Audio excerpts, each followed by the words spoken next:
téléspectateurs yu ITV ñuy am mbégte di leen gunge ci ganu matinal bi comme suba ko jot 7h30 ba 8h ñu dalal fi gan waxtaanee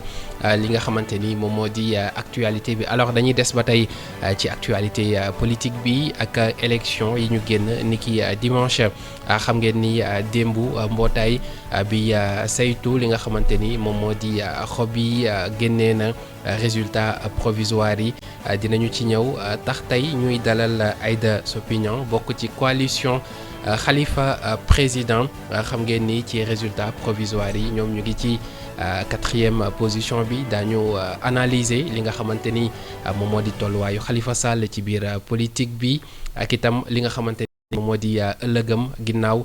échéance bi nga xamante ni également ñàkk na ko ci kanamu Bassirou Diomaye Faye Aïda ñu ngi lay nuyu bu baax te am mbégte dalal la ci ganu matinal bi. maa ngi lay fay di la remercier ci invitation bi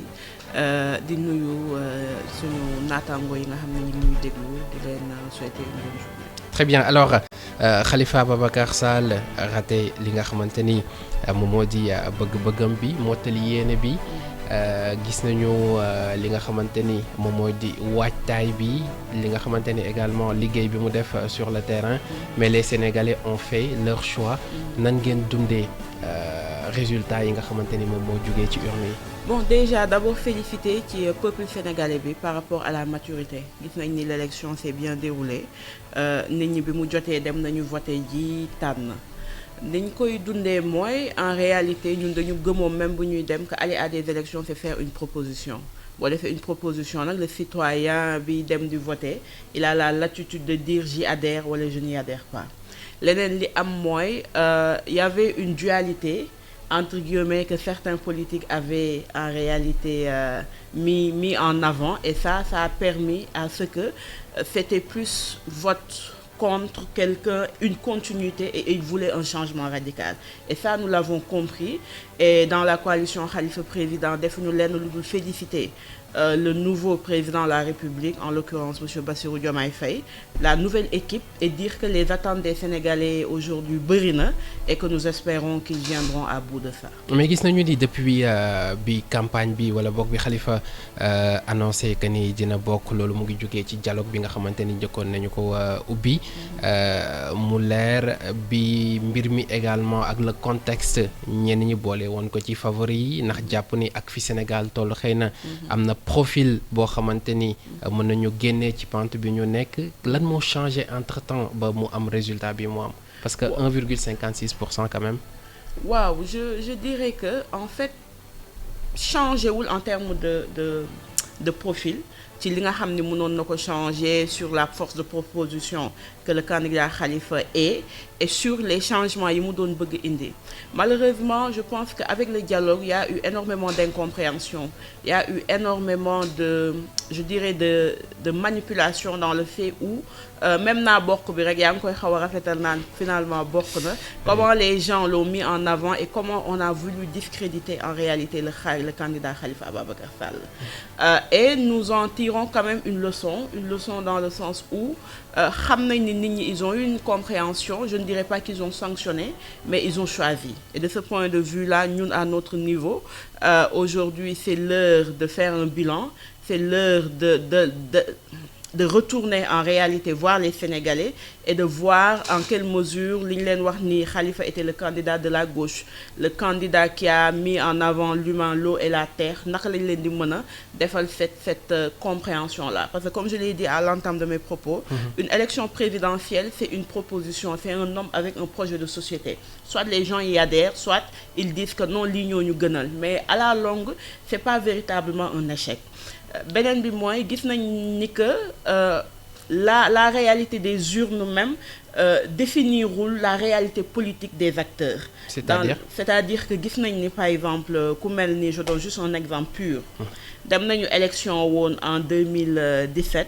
ils ont eu peut-être 3 fois moins que li ñu amoon. Pas parce que seen électorat dafa wàcc, mais comme je l'ai dit, le rendez-vous bi ñu amoon nii en 2024, c'était rendez-vous boo xam ne les gens déjà ils étaient énormément énervés par rapport au report qu'ils n'ont pas compris, et en fait ils ont vu que un parti politique avec le candidat qui a gagné aujourd'hui, ils ont vécu énormément d'injustice. Donc les Sénégalais ont adhéré à ce projet-là, et à la limite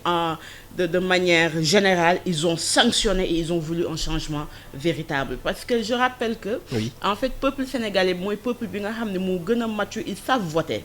Parce que boo gisee local yi, on était parti dans des communes yoo xam ni des maires ont été élus. Maires yooyu bi ñu demee de l'autre côté, bi ñu ñëwee ci législative yi,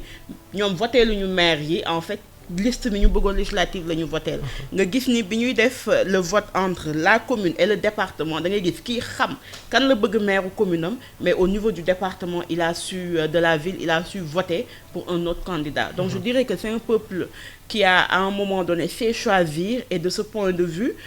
il n'y a pas d'échec d'aucun des candidats qui est parti, parce que quand même moi je pense que ku dem ba am motal sa parrainage bu ñu ñëwee ne la 6000 voix nga, c'est pas parce que les gens se sont détournés de toi, mais parce qu'à un moment donné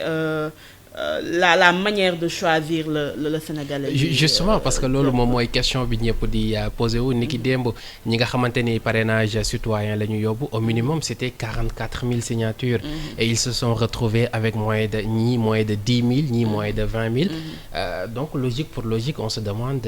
qu'est-ce qui s'est passé. Qu'est-ce qui s'est passé? Je pense que même aller récolter les parrainages a été un travail sérieux, parce qu'on a vu des gens yi nga xam ni peut-être ils ont pensé à un moment donné que am na nu ñu mën a def ba am parrainage yi ca cappaandaw ga jàlluñu. On a vu que li ñu gis ni les doublons, c'était des gens c'est des gens qui étaient inscrits sur le fichier, qui ont choisi de parrainer quelqu'un parce qu'ils ont voulu que cette personne-là dem au niveau des élections et qu'il leur fasse leur offre. Il y a un candidat bi nga xam ni, il y en a même deux, même lors des législatives passées, ki nga xam ni c'est 1 an, électorat bi ñu amuñu ko ci présidentielle bi. Ça ne veut pas dire que en fait du seen électorat, mais ça veut dire que peut-être que ñii yóbbu nañ leen ci parrainage, mais en termes de choix c'est la dualité qui a été créée quand même, qui a fait que beaucoup en ont payé les prix. Il faut dire aussi que ni querelle yi ñu nemmeekoon au sein de la coalition Yewwi Askan Wi, surtout entre yéen ak waa PASTEF, ça n'a pas du tout aidé aussi. Moom laa la wax, ça a créé beaucoup d'incompréhension et beaucoup d'interprétations qui n'avaient rien à voir avec la réalité. Parce que je rappelle que le candidat Khalifa Sall, il a assumé qu'il devait aller en dialogue, qu'il a toujours été un homme de dialogue, et il n'a à aucun moment varié dans cette position-là. Ah bon, sauf dernier dialogue bi ñu ko woo. Parce que dernier dialogue bi nekkul woon dialogue, parce que c'était pour en réalité valider une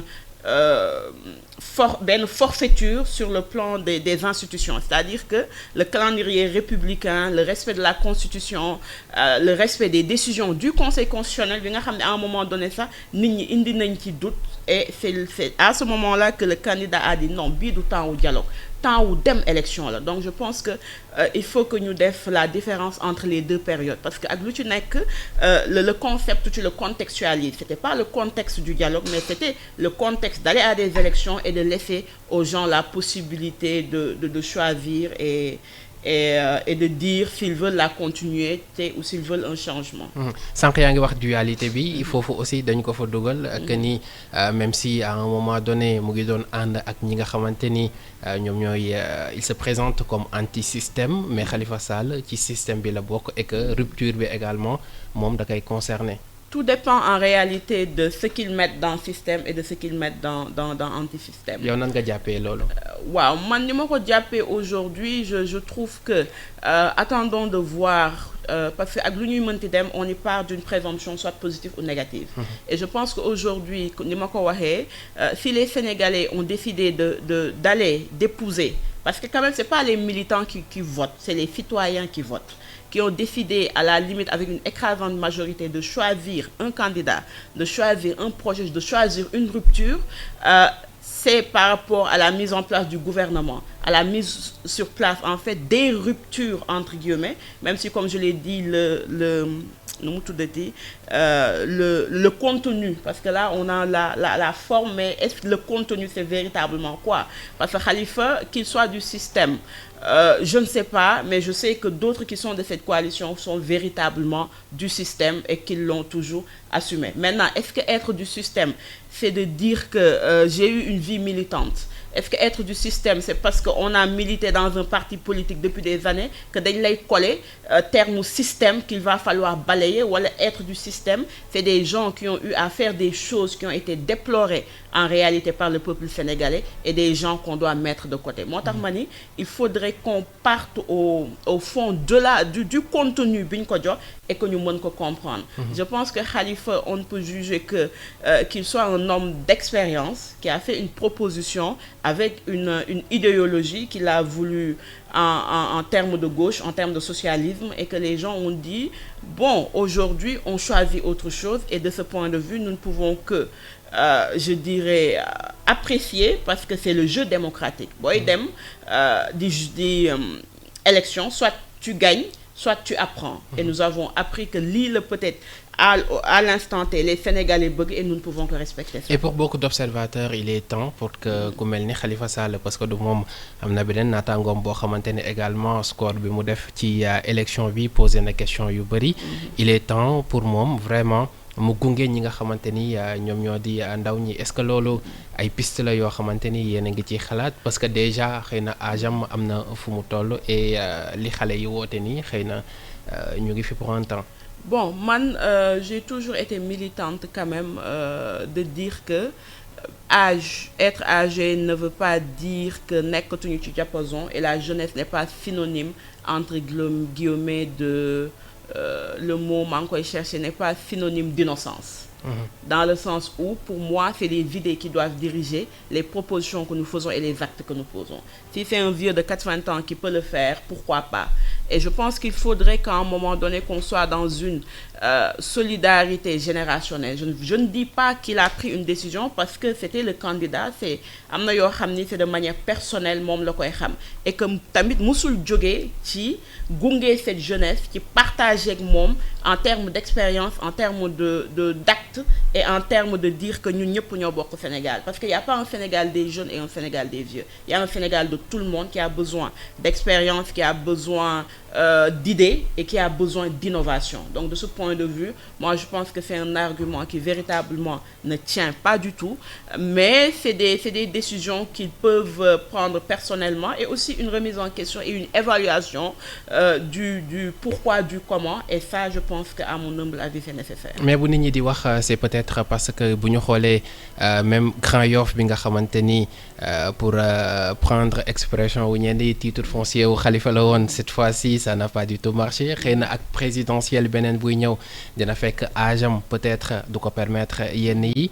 Bu boobaa est-ce que du jar ñu xoolaat li nga xamante ni mooy doxalinu seen parti bi. En fait, comme je l'ai dit, muy Grand Yoff, muy âge, muy autre chose, parce que Taxawu, je veux dire, Khalifa président, c'est une plateforme. Moi, je suis venue avec un mouvement, d'autres sont venus. D'autres étaient dans la plateforme, en fait, Taxawu. Donc, de ce point de vue, il faut à un moment donné, parce que boo génnee ci dara da ngay évaluer. Xool qu'est-ce qui a marché, qu'est-ce qui n'a pas marché. Mais d'un point de vue général, moi, je pense que,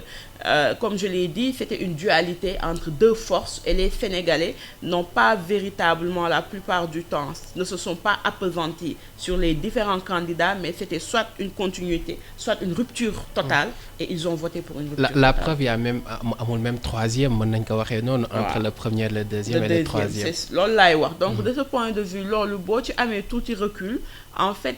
mënoo ci sax am déception, dans le sens où, comme je le dis, ñun dañu gëm ni il faut qu'on soit des forces de proposition. Une proposition nag, la personne en face, elle l'apprécie. Moo tax ma ni c'était une dualité qui est là entre quelqu'un qui était le candidat de la continuité, un autre camp qui a dit que ñoom c'est le camp